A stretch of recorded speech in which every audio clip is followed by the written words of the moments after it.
Bonjour à toutes et à tous. Bienvenue donc sur cette session porte ouverte donc du master EGALAPS. EGALAPS pour égalité dans et par les activités physiques et sportives, qui est un master donc rattaché à l'UFR STAPS de Lyon 1, l'université Lyon 1, et qui est co-accrédité avec l'université Lyon 2, l'université Lumière Lyon 2.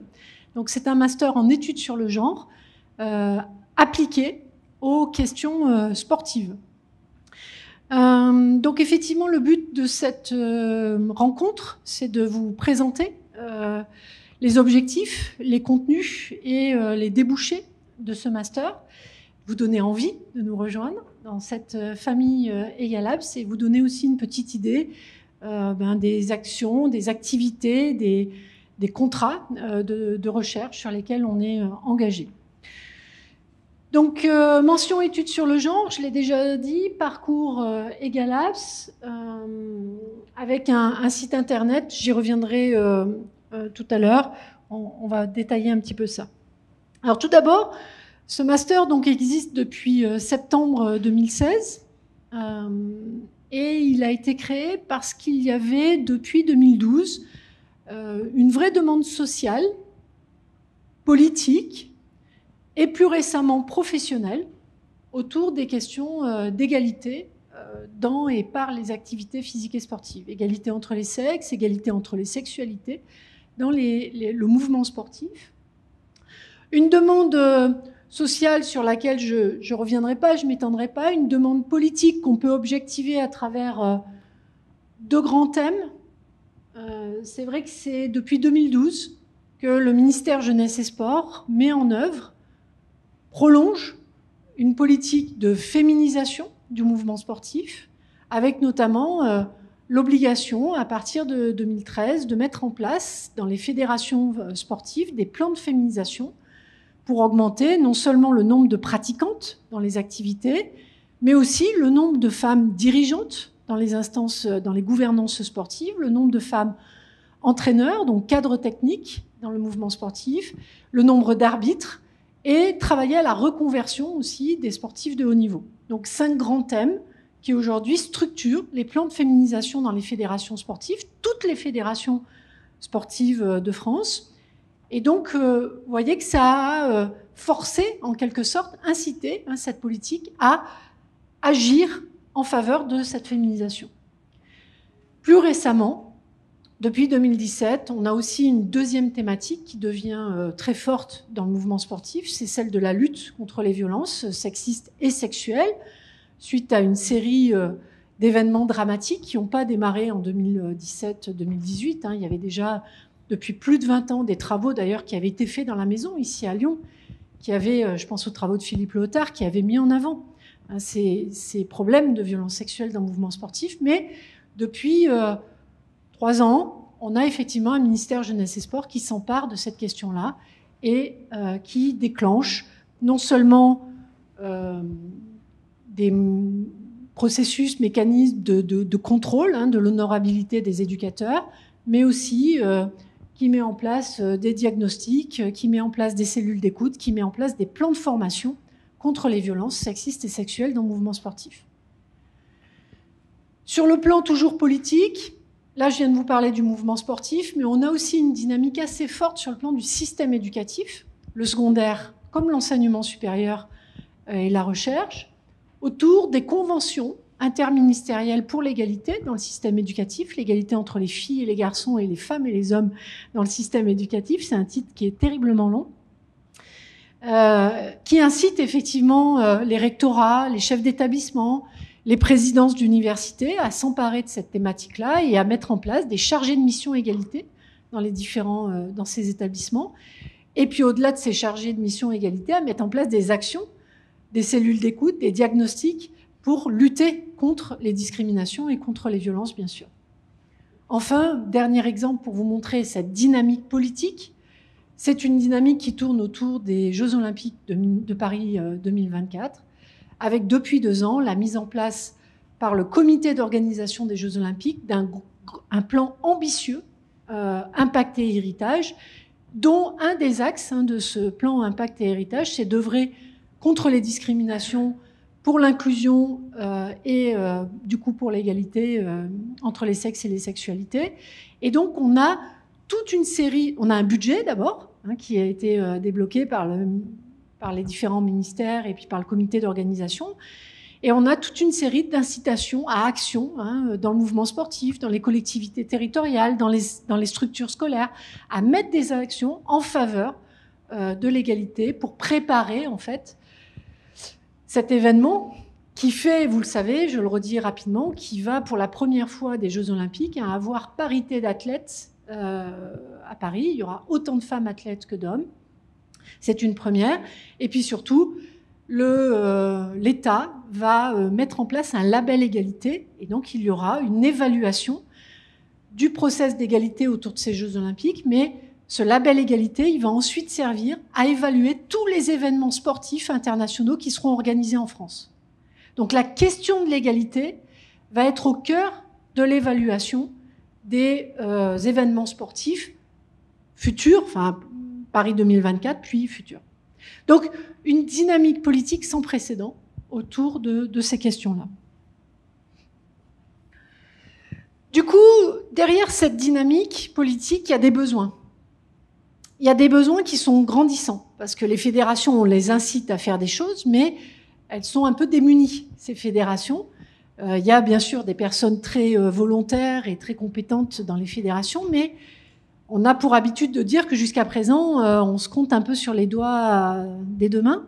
Et donc, il manquait réellement de ressources pour vraiment accompagner ces politiques publiques. Donc, il y a des besoins de connaissances autour des questions d'égalité et de clarification des notions. Régulièrement, on se rend compte qu'il peut y avoir des confusions entre la notion de sexe et celle de genre. Ben non, genre, c'est pas un synonyme de sexe, c'est pas une façon plus moderne de parler du sexe. Ça renvoie à autre chose, ça renvoie à une autre approche, une autre analyse. Des confusions autour de la notion d'égalité, de mixité, de parité, d'équité. Parfois, les termes sont employés sans vraiment grand discernement sur les différences entre tous ces points. Qu'est-ce que c'est que l'hétérosexisme? Qu'est-ce que c'est qu'être une personne cis ou une personne trans? Qu'est-ce que c'est Donc, il y a tout un ensemble comme ça de notions sur lesquelles, effectivement, il y a des besoins, parce qu'elles sont aujourd'hui connues de tout le monde, mais pas sur le plan de leur définition et de leur utilisation d'un point de vue conceptuel. C'est des besoins de méthode pour diagnostiquer ce qui se passe dans les fédérations. C'est des besoins de méthode pour objectiver les freins à l'égalité ou au contraire les solutions. Qu'est-ce qui est en œuvre aujourd'hui? Il y a certaines fédérations qui avancent, qui mettent des choses tout à fait intéressantes en place. Et donc, on a besoin aujourd'hui de recenser, de diagnostiquer, d'évaluer à la fois les freins, mais aussi les leviers. Alors, quelques exemples de types de diagnostics sur lesquels nous, on va former nos étudiants. Des diagnostics quantitatifs qui visent à évaluer la place des femmes parmi les pratiquantes dans les QPV, par exemple, des quartiers prioritaires de la ville ou ailleurs, de recenser les femmes dirigeantes, les femmes entraîneurs, ou au contraire, je parle des femmes là depuis tout à l'heure, de recenser aussi des hommes investis dans des activités qui sont, par opposition, fortement investies par les femmes depuis longtemps. Je pense à la gymnastique rythmique ou à la natation synchronisée. On est assez aveugle aujourd'hui sur la place des hommes dans ces structures-là. Donc des diagnostics quantitatifs, et bien sûr ce que j'ai listé n'est absolument pas exhaustif. Il y a énormément de façons de faire des diagnostics quantitatifs. Mais aussi des diagnostics qualitatifs. Pourquoi les personnes s'engagent? Quand elles y sont, on a compté, mais pourquoi elles s'engagent? Quelles sont les motivations? Quels sont les alliés qu'elles rencontrent? Quelles sont les conditions sociales dans lesquelles elles peuvent s'engager? Au-delà de leur engagement, qu'est-ce qui fait qu'elles restent dans une structure ou qu'elles en partent? Si elles en partent, quelles sont les raisons de leur désengagement? Là, on est sur le qualitatif, on va questionner les conditions de production de la performance ou de la présence d'une personne à un endroit. Il y a d'énormes besoins en termes d'études d'impact. Aujourd'hui, on a des actions qui se mettent en place dans le mouvement sportif, mais qui sont rarement, très rarement évaluées sur le plan de leurs effets.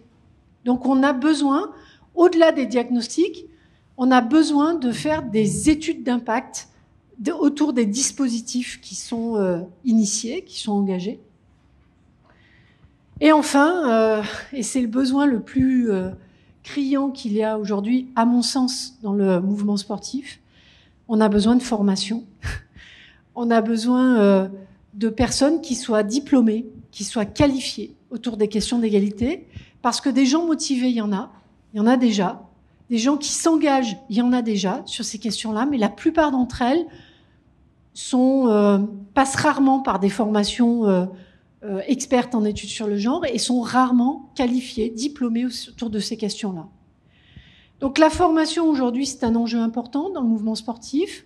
Il faut absolument que dans les années à venir, on professionnalise les questions d'égalité, et c'est en ce sens que nous, on travaille.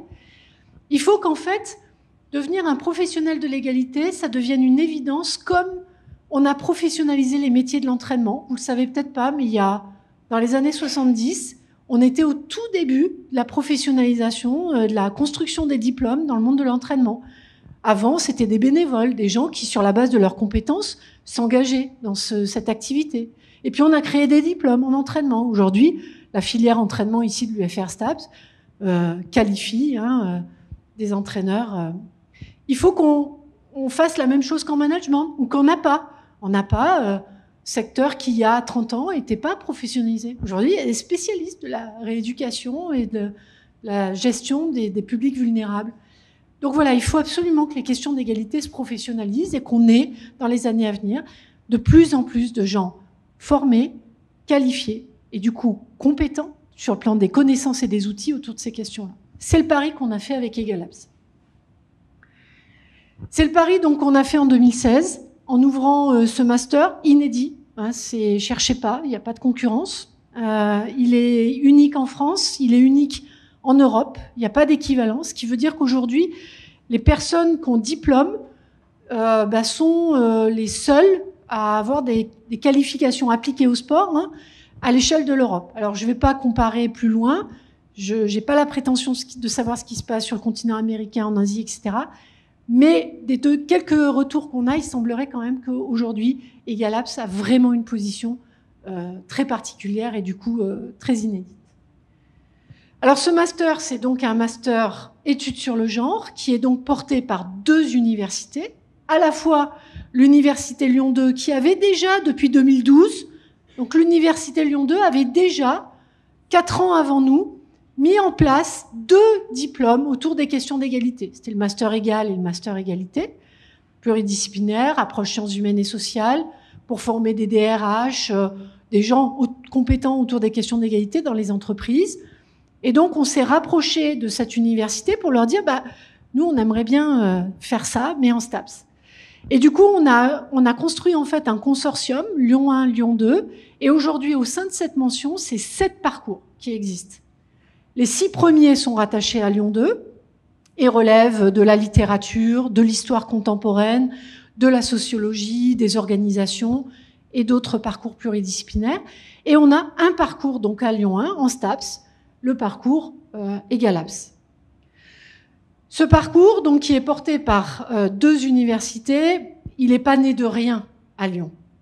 Il y avait déjà depuis 20 ans, depuis la fin des années 90, au laboratoire ici, ce qui s'appelait à cette époque le CRIS, il y avait déjà des experts autour des questions de genre, Thierry Terré, Philippe Léotard, 2005, c'est moi qui arrive. Et donc, on avait déjà une dynamique recherche autour de ces questions-là.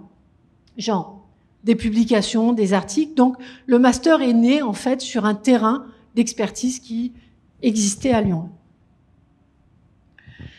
Alors, ce master, il vise à analyser, comprendre, agir contre les discriminations, les inégalités de genre, les inégalités entre les sexualités, dans et par les activités physiques et sportives.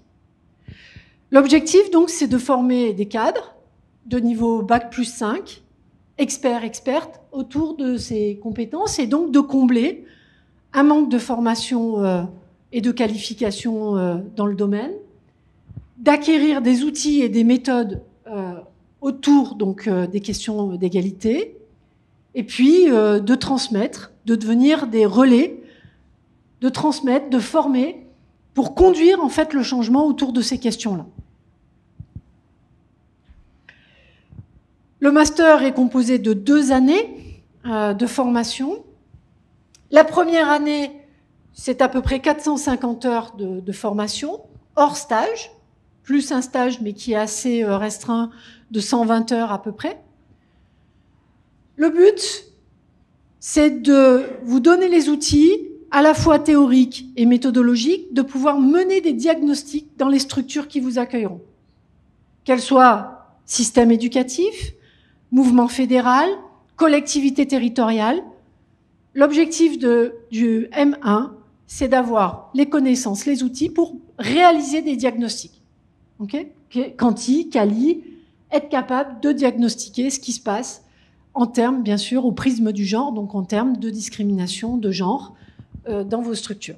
La deuxième année, 5 blocs de compétences aussi, je les présenterai ensuite, 350 heures de formation, hors stage. On a un stage là qui est plus conséquent, qui est en moyenne, si je regarde du côté des étudiants, qui est en moyenne autour de 450 heures. Certains en font plus, vont jusqu'à 550 heures de stage, d'autres un peu moins, mais voilà, il y a plus de stages que de formation en M2. Donc vous êtes vraiment dans la structure, et le but, c'est de pouvoir construire un projet de changement dans la structure qui vous accueille, donc de pouvoir remédier, mettre en place des actions, suite au diagnostic bien sûr, mettre en place des actions et remédier aux problèmes identifiés dans la structure.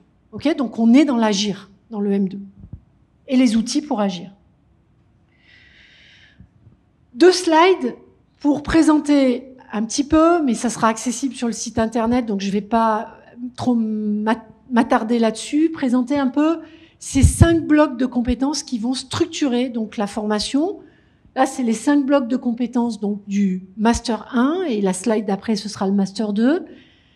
Ces blocs de compétences sont construits sur des thématiques communes à tous les masters. D'accord ? Donc les titres que vous voyez là en rouge, en gras et en rouge, sont des titres génériques qui concernent autant le Master Management que le Master Entraînement, que le Master Éducation, etc.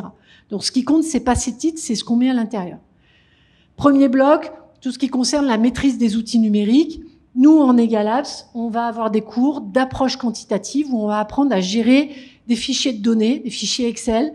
Pour faire du diagnostic quanti, il faut savoir gérer ces méthodologies quantitatives.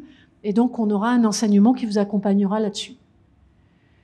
Bloc 2, c'est tout ce qu'on fera autour du numérique. Alors, ça ne veut pas dire qu'il n'y aura pas... par exemple, en genre et communication, il va y avoir la maîtrise d'un logiciel Canva. Il va y avoir, bien sûr, dans les autres cours, des outils numériques. Mais c'est pas un enseignement en soi, ça devient un support. Okay ?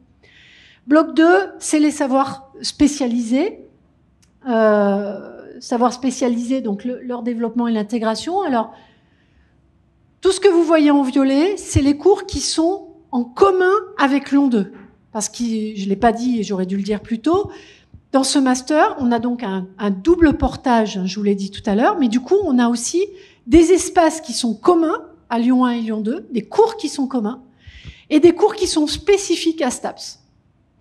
Donc, en violet, c'est les cours qui sont communs. Vous voyez, sur le M1, c'est pas rien. C'est plus de 50% de vos cours qui vont être faits avec des collègues, des étudiants en histoire, des étudiants en littérature, des étudiants en sociaux. Et vous, STAPS, vous vous agrégez aussi à cela. Et c'est dans ces cours, vous voyez, qu'on va travailler les connaissances théoriques spécialisées en études de genre. Donc, on va travailler ce qu'on appelle les théories et les concepts. Qu'est-ce que la socialisation ? Qu'est-ce que les théories féministes et les théories du genre ? Est-ce qu'il y en a une ou est-ce qu'il y en a plusieurs ? Est-ce qu'il y a de la complexité sur ces approches, sur ces définitions de la notion de genre ? Oui. Est-ce que le genre est une identité ? Est-ce que le genre est un rapport social ? Je ne vais pas donner la réponse maintenant, mais c'est dans ces cours que vous apprendrez à réfléchir tout cela. Qu'est-ce que l'hétérosexisme ? Qu'est-ce que ça fait aux individus ? C'est dans ces cours théoriques que vous travaillerez tout ça. Dans ces cours théoriques communs avec Lyon 2, on aura aussi toute la partie outils et méthodes, les approches quanti, les approches quali, comment on mène des entretiens, qu'est-ce qu'un questionnaire, comment on le réalise, en quoi les études de genre nous amènent à avoir des attentions, des vigilances particulières sur la maîtrise de ces outils. Tout ça, on le fera donc avec l'an 2. OK ? Bloc 4, c'est le contexte professionnel. Donc là, on revient chez nous. C'est le contexte sportif. C'est donc spécifique STAPS. C'est pour ça que c'est en noir. Et on va travailler progressivement. D'abord, un premier semestre par entretien. On va découvrir différents milieux professionnels. Et on va vous amener à questionner, à faire des entretiens dans ces milieux pour voir comment se posent les questions d'égalité dans ces différentes structures. Et petit à petit, le but, c'est de vous amener en janvier à avoir choisi une structure dans laquelle vous voulez faire votre stage pour aller faire votre diagnostic.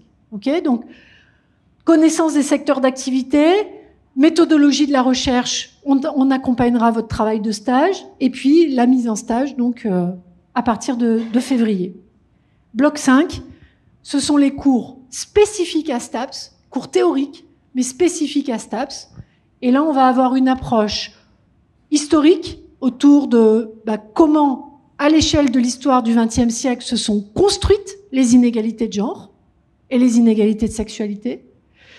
Comment orgas, c'est genre et orgas du sport. On va avoir une approche psychosociaux avec l'UE genre et pratique, pratiquants et vulnérabilité. Un travail d'abord sur les stéréotypes. Qu'est-ce que des stéréotypes de genre? Qu'est-ce que ça fait aux individus? Et un travail sur les violences. Et puis, genre et pratique de l'intervention, qui est plutôt une approche science de l'éduc, où là, on va regarder dans le système scolaire où c'est dérivé, ça peut être aussi l'extrascolaire, mais dans la relation enseignant-enseigné, qu'elle soit à l'école ou en dehors, qu'est-ce qui se joue? Qu'est-ce qui se joue comme discrimination dans ma façon de parler, dans mes objectifs, dans mes attentes, dans ma façon de me comporter avec les élèves? Qu'est-ce qui peut se jouer comme discrimination, voire comme violence? Le M2 est centré sur l'agir. Donc, on va avoir beaucoup moins de cours mutualisés avec l'an 2. Vous le voyez, hein, la partie violette est vraiment restreinte. On n'en a plus que 2. Théorie et concept, et c'est tout, plus qu'un. Et puis, par contre, on va avoir une très grosse montée en puissance du stage. Le bloc 4, vous le voyez, qui fait 21 crédits, donc 450 heures, j'ai dit, de stage, l'expérience professionnelle. Et tous les autres cours vont servir à accompagner votre mise en stage. Donc, on va avoir des cours de méthodologie de la recherche, on va avoir des cours de traitement des données, on va avoir des cours genre et organisation, mais cette fois-ci au sens de la sociologie des organisations. Qu'est-ce qui se passe dans la structure dans laquelle vous êtes en stage? La division sexuée dans votre structure.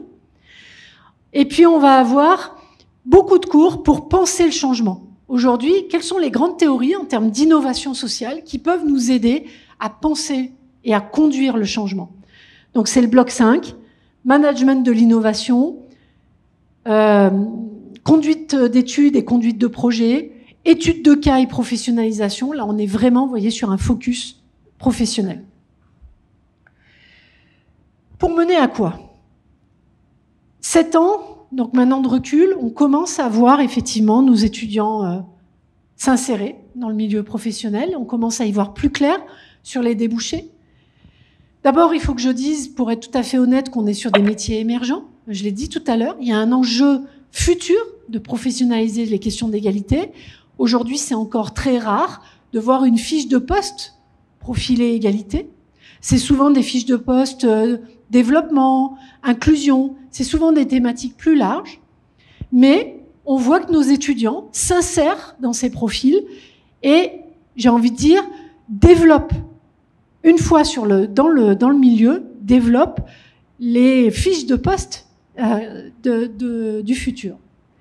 Donc on a 5 grands domaines d'intervention et on a globalement des étudiants qui ont investi ces 5 grands domaines de professionnalisation.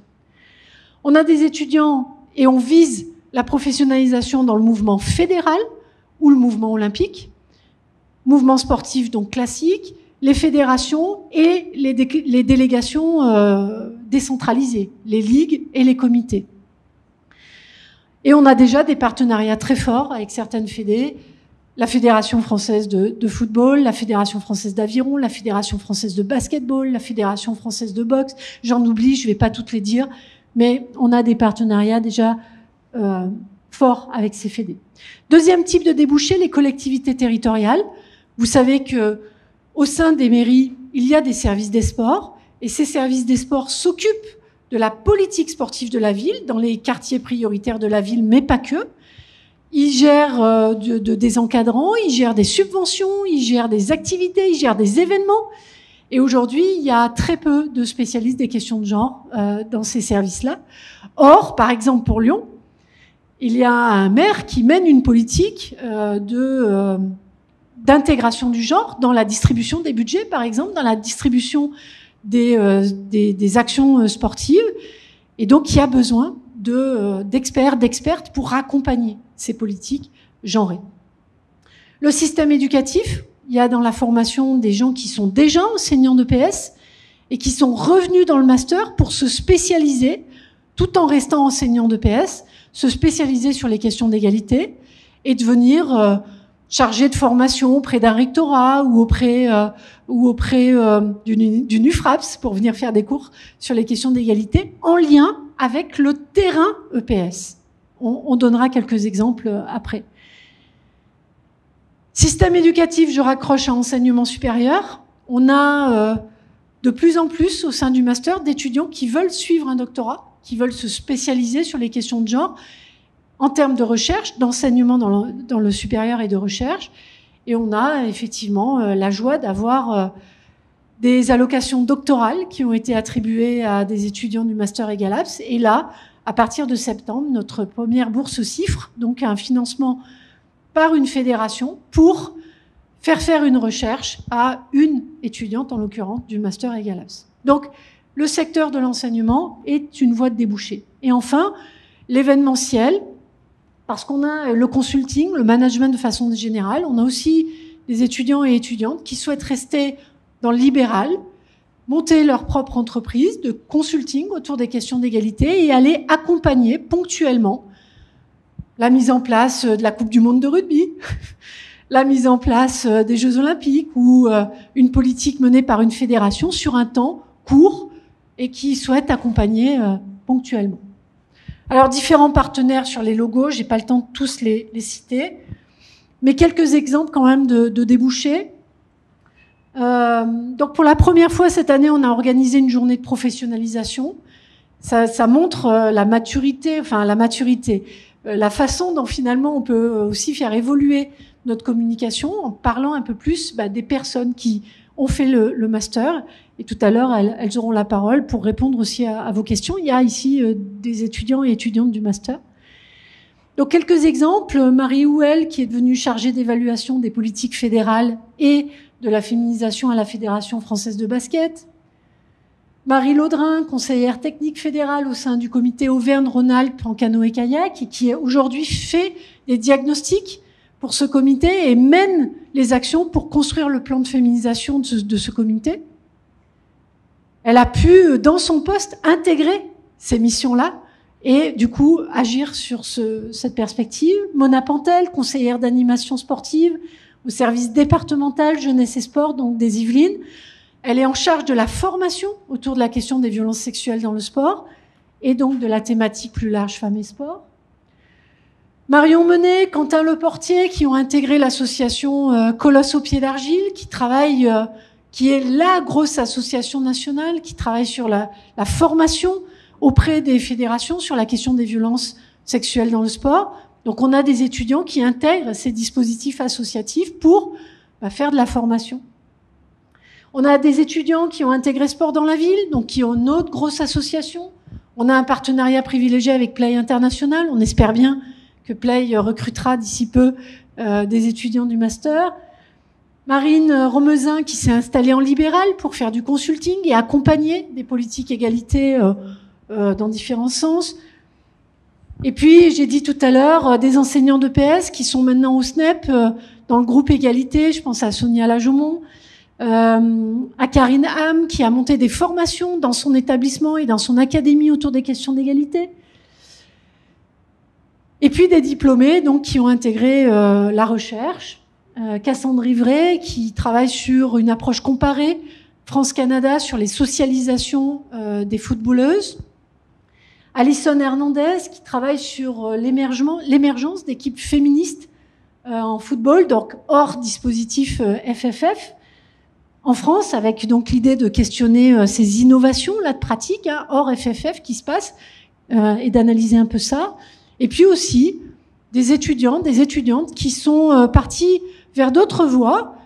Alors, entraîneurs, c'est pas le cas, mais qui étaient déjà qualifiés dans le monde de l'entraînement, qui sont restés entraîneurs ou entraîneureux, et qui ont maintenant un prisme genre plus attentif dans leur relation avec leur public, mais aussi des étudiants et étudiantes qui sont entrés dans la police ou la gendarmerie. Je pense à Marion Poitvin, qui est secouriste de montagne. Du coup, c'est la gendarmerie et qui a compris en venant dans le master un certain nombre de choses sur des discriminations, des violences qu'elle pouvait vivre, comment ne pas les reproduire, comment dans son milieu aider à faire évoluer un peu les choses. Egalabs, c'est aussi un rayonnement qui dépasse la formation, dépasse ce qui se passe dans le cadre de la formation. C'est un site internet dans lequel on tient à jour, je dis on, et là, il faut que je change, dans lequel les étudiants et étudiantes tiennent à jour. C'est une création pur jus des étudiants et étudiantes du master. C'est donc géré, alimenté régulièrement, tout comme le travail infographie et globalement diffusion dans les réseaux sociaux. C'est les étudiants et étudiantes qui font ce travail-là et je les en remercie. Je le fais régulièrement, mais c'est l'occasion là de le refaire. Donc, site internet où vous trouverez l'actualité de ça et des infos sur les débouchés, etc. Je vous invite à le consulter. Egalabs, c'est des journées d'études. On a organisé un colloque autour de la Coupe du Monde féminine de foot en 2019, dans lesquels les étudiants et étudiantes étaient impliqués. On a un partenariat avec le Québec, l'Université Laval, où on travaille sur femmes et leadership. Donc, on partage tout ça. C'est des mémoires de recherche qui sont brillants et qui sont partagés sur la plateforme d'UMA. C'est des podcasts. On commence. J'ai été enregistrer le premier podcast la semaine dernière pour les sportifs, pour le magazine Les Sportives, et on va développer ça avec la propre chaîne YouTube de l'université. Et puis on espère, avec Virginie, il faudra nous présenter quand même toutes les deux aussi, Virginie, tout à l'heure, on l'a pas fait. C'est aussi la mise en place pour septembre d'une attestation d'études universitaires. On va créer une petite formation courte à destination des professionnels qui peuvent pas venir suivre 2 ans de master, mais qui voudraient en suivre qu'un petit bout, donc 65 heures, un bloc de compétences. Et on va faire quelques journées, à peu près une dizaine de journées de formation pour un public plutôt déjà professionnalisé qui voudrait venir commencer à valider un petit morceau du master. C'est des tables rondes, le Master Egalabs. Vous en vivrez une cet après-midi. Alors pour les gens qui nous regardent différés, c'était le 31 mars de 14h à 16h30 sur les questions de mixité et non-mixité en EPS. Mais vous avez ici le descriptif des tables rondes qu'on a organisées. Pour cette année, une sur la transidentité dans le sport, une sur sport, genre et médias, et puis donc celle de cet après-midi sur enjeux et limites de la mixité. C'est des tables rondes qu'aujourd'hui on organise en webinaire et qui sont donc suivies par un public qui est extérieur au master. Enfin, c'est des projets de recherche. Je vais passer vite là-dessus parce que je veux garder du temps pour l'interaction.